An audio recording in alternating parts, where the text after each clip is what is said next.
ছোট পর্দার জনপ্রিয় অভিনেতা জাহের আলভি এবার নিজের ফেসবুক আইডি থেকে দেওয়া এক আবেগঘন স্ট্যাটাসে যেন প্রশ্ন ছুড়ে দিলেন পুরো পৃথিবীর দিকেই। আর সেই প্রশ্নের কেন্দ্রে রয়েছেন তার প্রয়াত স্ত্রী আফরা ইবনাত খান ইকরা।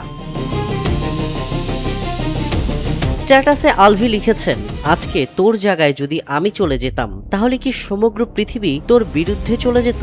তিনি আক্ষেপ করে বলেন, তাদের সন্তান রিজিকের ভবিষ্যৎ নিয়ে যারা আজ মায়াকান্না করছেন তারাই কি একবার ভাবেননি? এভাবে ব্যক্তিগত বিষয় টেনে এনে এক্সপোজ করলে বড় হয়ে শিশুটি মানসিকভাবে কি প্রভাবের মুখে পড়তে পারে। স্ট্যাটাসের শেষ অংশ আরো বেশি নাড়া দিয়েছে ভক্তদের। পাহাড়ের চূড়ায় বসে প্রিয় মানুষটির সঙ্গে একবার দেখা হওয়ার কল্পনা, অভিমান, রাগ আর ইটস ওকে বলার স্বপ্ন, সব মিলিয়ে যেন এক অপূর্ণ সংলাপ যা থেমে গেছে মাঝপথে। তবে চমকপ্রদ তথ্য হলো, স্ট্যাটাসটি দেওয়ার মাত্র 40 ঘন্টার মধ্যেই পোস্টটিতে পড়েছে প্রায় 85,000 হাহা রিয়্যাক্ট। যেখানে অনেকে সমবেদনা জানাচ্ছেন, সেখানে বিপুল এই হাহা প্রতিক্রিয়ায় নতুন করে প্রশ্ন তুলেছে, জনমত কি তার বিপরীতে চলে যাচ্ছে?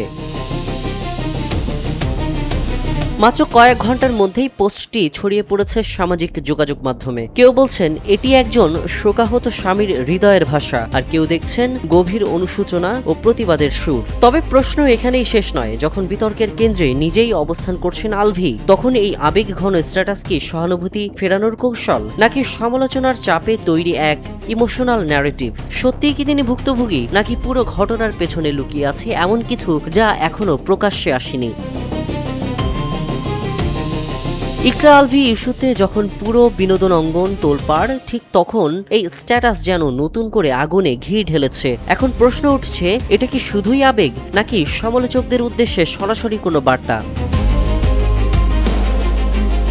ঘটনার পর থেকে নেট দুনিয়ায় চলছে তুমুল আলোচনা। তবে এটাই সত্যি, একটি মৃত্যু শুধু একজন মানুষকে হারানোর নয়, সঙ্গে রেখে যায় অসংখ্য প্রশ্ন, অপূর্ণতা আর না বলা কথার পাহাড়। বিনোদন ডেস্ক, এনপিবি।